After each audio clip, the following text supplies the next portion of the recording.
Anyone fascinated by the natural world has probably wondered why some animals have such strange-looking sense organs. The elephant with its huge ears.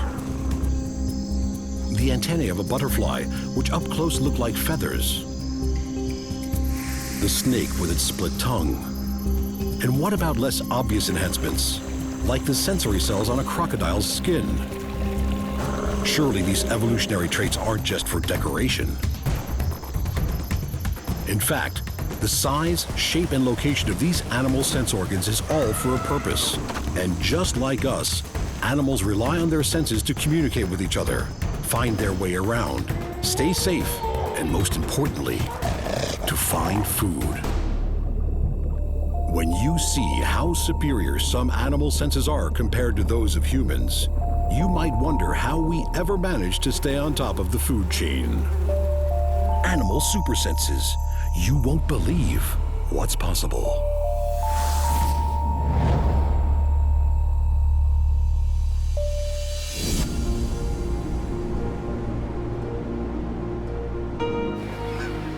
Welcome to Animal Super Senses, the show that plugs you in to how animals experience the world, often with sharper and more evolved senses than the one species who likes to think of itself as the top of the food chain. That would be us, of course. While all life began in the oceans,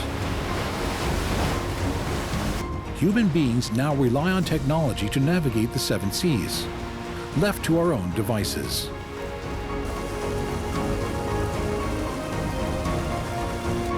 We're like the proverbial fish out of water, only the other way around. Once underwater, with light diminished, our vision becomes blurred, our hearing becomes muffled and distorted, and our sense of smell is rendered completely useless.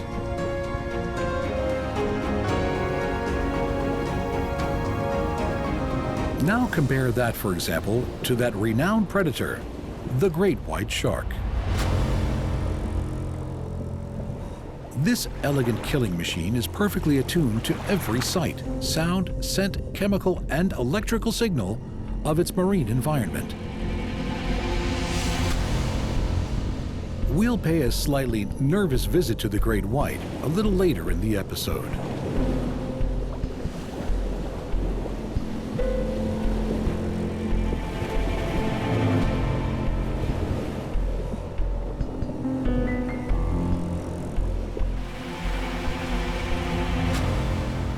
But first, listening carefully? Because the sense of hearing enters a whole nother dimension when applied to creatures of the deep. Hearing is critical for animals such as the sperm or humpback whale.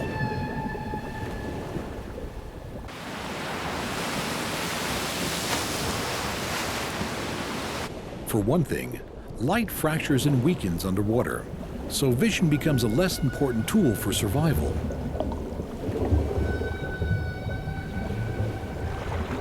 Sound, however, travels further in the water than in the air. So for whales, it's critically important as a way of communicating. Most famously, as in the song of the humpback whale.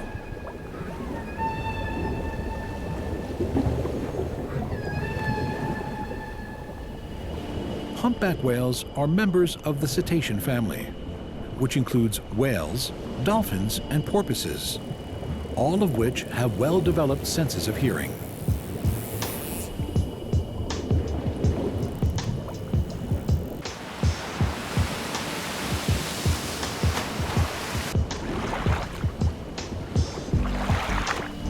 In the case of this humpback whale, its outer ear is a very small opening that closes once underwater.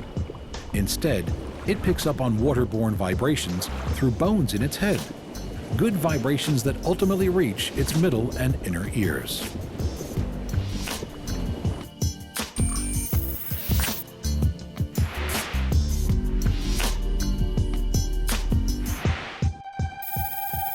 Fascinatingly, the ancestors of the whale actually walked on land.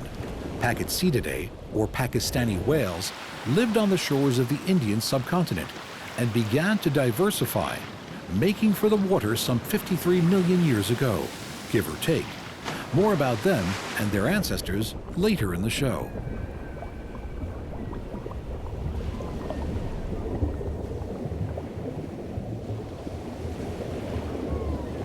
Meanwhile, to be a little bit more specific about what hearing is, it's the ability to sense sonic vibrations. Sound and what is known as vibrational stimuli, they pretty much amount to the same thing underwater. The scene now is the Coral Triangle. This is the area of tropical marine waters around Malaysia, the Philippines, Indonesia, and East Timor. A tropical paradise in many regards, sometimes known as the Amazon of the seas.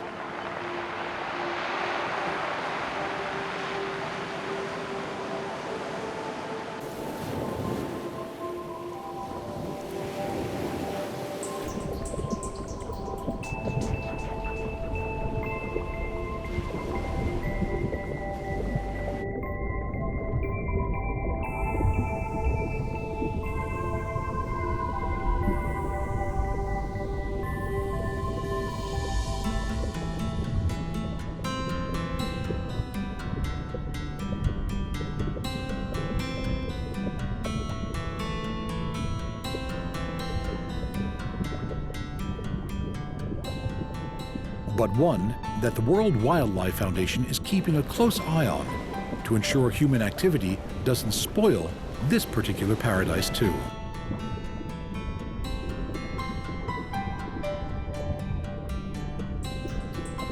Among the countless species that call the Coral Triangle home, you'll find plenty of cephalopods.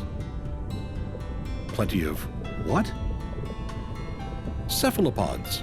Like cuttlefish and this octopus are invertebrate, spineless mollusks with generally large heads and symmetrical bodies.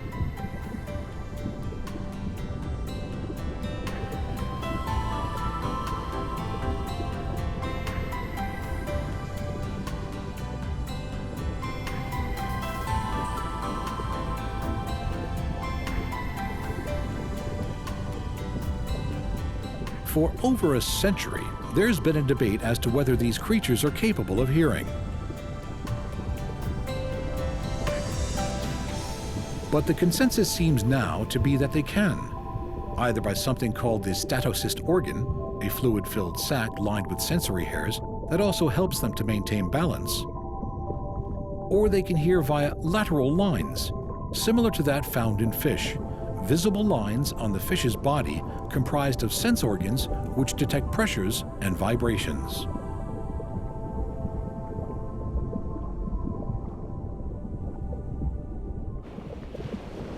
Now, of course, there are more fish than you can shake 1,000,000 fish sticks at in the Coral Triangle, and chances are they'd hear you when you shook those sticks at them. Because as any goldfish owner can tell you, at any kind of threatening sound, a fish will curl into a tight C shape and head in the opposite direction. So whether in a goldfish bowl or the Coral Triangle, we know that fish can hear, but believe it or not, scientists are somewhat divided as to how. Here are the two main theories. The bodies of fish have about the same density as water, which means that sound passes through their bodies. But fish have bones in their inner ear, which are called otoliths. These bones are denser than both the water and the fish's body. This means these bones move at a slower pace than the rest of the fish's body, and also the speed of the sound waves.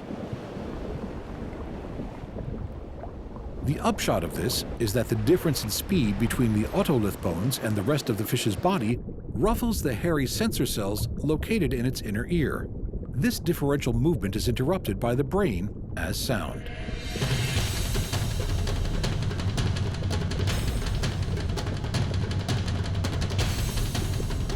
Then there are the lateral lines we mentioned before. These are essentially a set of tubes located just under the fish's, or in this case, the shark's body. Water enters these tubes through the pores of the skin. The tubes are lined with hair cells, which are connected in turn to sensory nerves. When anything gets close to a shark, The water running through the lateral lines moves to and fro. This stimulates the sensory cells, which alerts the animal to whatever prey or predators may be in the vicinity.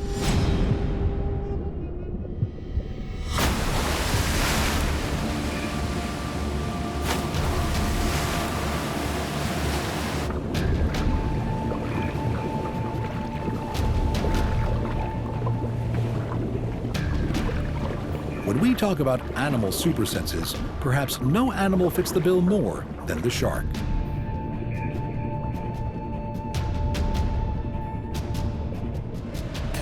In the popular imagination, we imagine them, like this blacktip shark, moving stealthily through the water and then seizing their prey without mercy, relentless and unstoppable.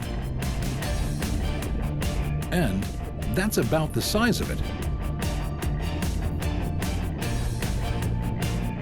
Their senses are also supremely well adjusted to make them effective underwater predators.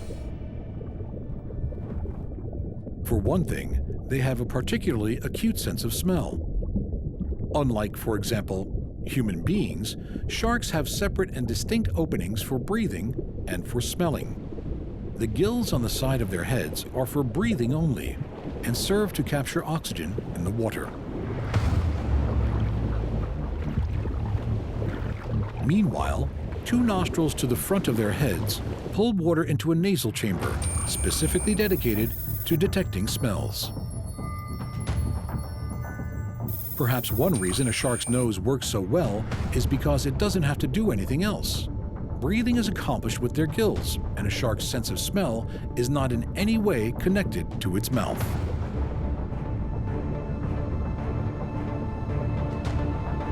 But a shark's sensory arsenal doesn't end there. Sharks come with a unique sense organ as standard equipment, something called the ampullae of Lorenzini.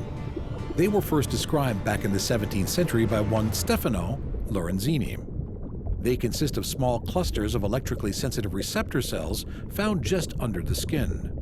These are connected to the water by pores on the shark's snout and head.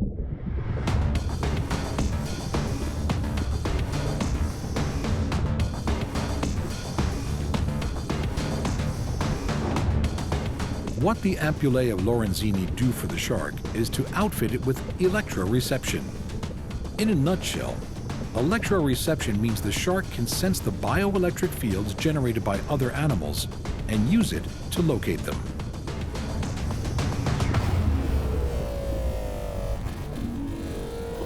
And hey, you'd expect the ultimate predator to know where its next meal is coming from, right?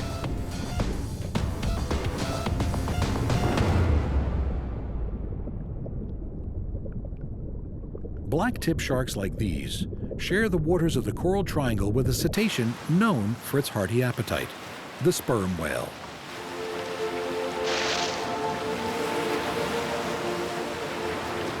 And also with the sperm whale's distant cousin, the dolphin, a marine mammal who is no slouch in the appetite department either. They may be enthusiastic eaters, but they don't exactly enjoy their food in any way we might understand. You see, just about all vertebrates enjoy 5 primary tastes: sweet, salty, sour, bitter, and umami, except that is for cetaceans such as dolphins and whales.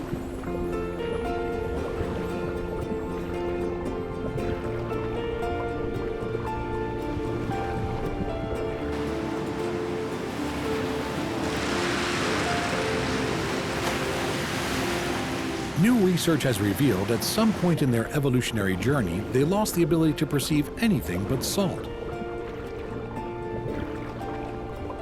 Scientists believe this took place between 53 million years ago, at the point when whale ancestors, Pachycetidae, took to the seas, and 36 million years ago, when they split into 2 groups, toothed and baleen whales. Then again, if you swallow your food instead of chewing it, perhaps not having a sense of taste isn't such a great loss.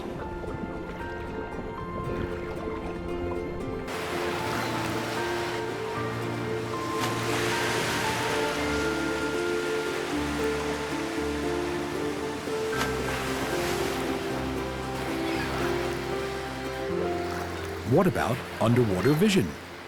All you need to do is hold your head underwater for a few seconds, and you'll see that our eyes are not adapted for vision underwater. No, they've evolved for viewing in air. Everything is a blur underwater, right? That's because light rays bend when they travel from one medium to another, from air to water. Water refracts light at roughly the same degree as the cornea of the human eye, which effectively eliminates our ability to focus.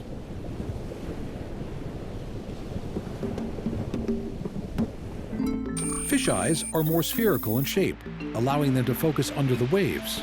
In many cases, they're also sensitive to a larger range of the color spectrum, including ultraviolet light.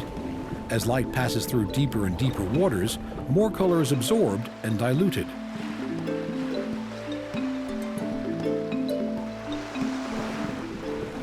The water filters out the color red at first, then yellow, then green, and then violet.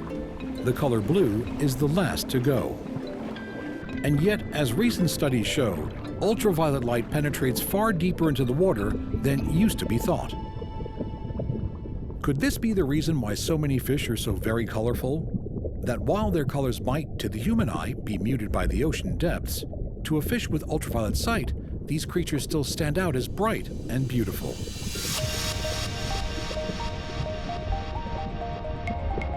The answer appears to be yes.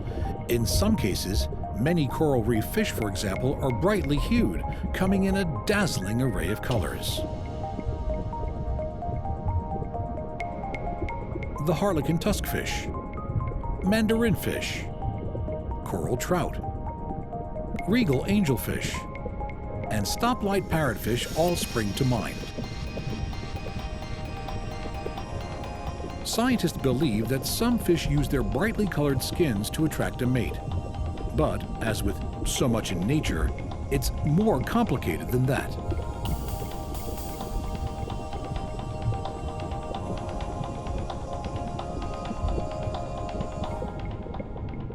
For color is also employed by some fish as a warning system, a warning to back off and stay away. Lionfish, for example, are thought to utilize their brightly colored bodies to communicate to other animals that it's best to stay away from them, and more especially, their highly venomous spines.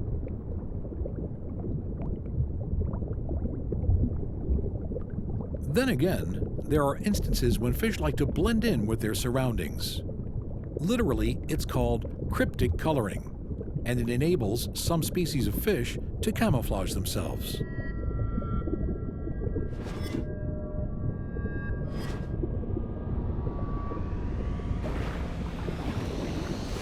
A predator, like the great white shark, might seem like the last customer who would need to hide itself away.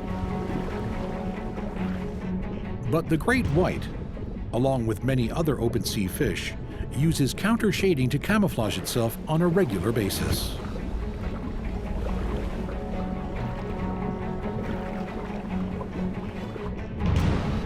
But one of the strangest and most effective underwater senses is known as echolocation. This is very much what it sounds like in a way, being able to locate something because of its echo. It's also known as sonar, which humans have studied and replicated, for example, for use in submarines and naval warfare. This is a system for detecting objects underwater by emitting a sound pulse. And then being able to detect and measure it upon its return to find out where something is, its size, and so on. Call it seeing with sound, because in effect, that's what it is. Dolphins use echolocation all the time. Like all toothed whales, dolphins have specialized fat located in their jaws which convey sound waves from the ocean to their ears.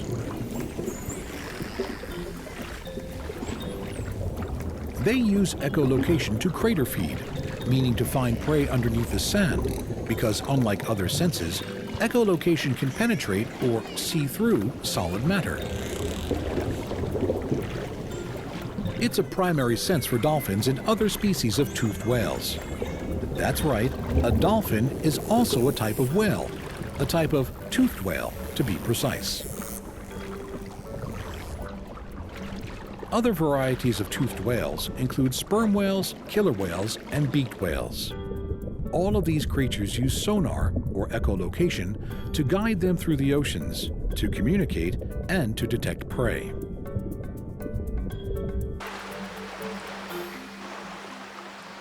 As you'll recall, the distant, 50 million years plus distant ancestors of whales were actually land-dwelling mammals, who probably saw things quite well in the open air. Echolocation helped them adapt to life underwater.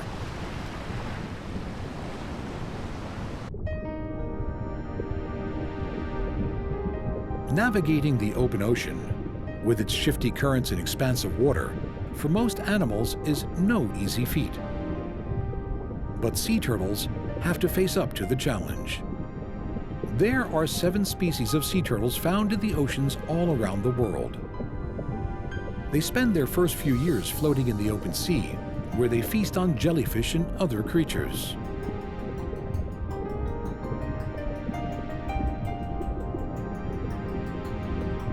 But at some point, they need to find their way to the beach to breed. And it's not just any beach. They return to the one they were born on.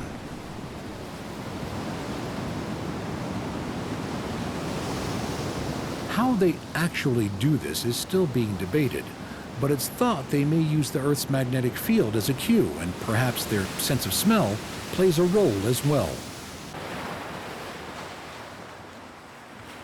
On this stretch of South American shoreline, an olive ridley turtle clambers slowly up the beach. This female adult is about to lay a clutch of eggs.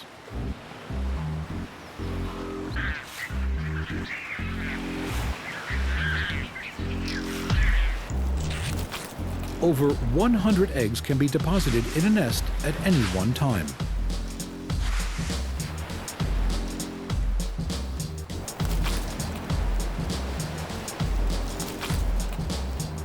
Once the eggs are buried, the adult returns to the water. After incubating for over 45 days, hatchlings emerge to begin a perilous journey. They race to the water's edge. But vultures with a taste for turtle are patrolling.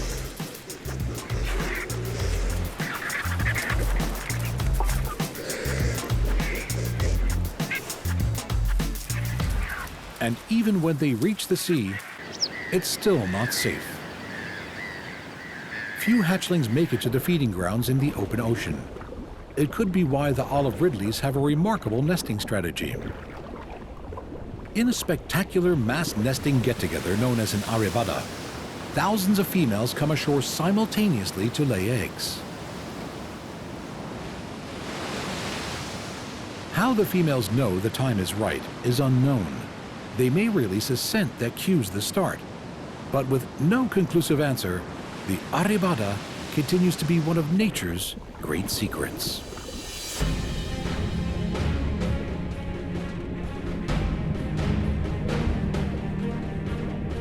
On Animal Super Senses, we've taken you from the surface to the depths of the 7 seas to seek out the treasures below. From the tiny, colorful fish of the coral reef to the mighty sperm whale, we've explored how these creatures hear the vast beauty of the ocean world. It could make you wonder why our ancestors ever came out of the water in the first place.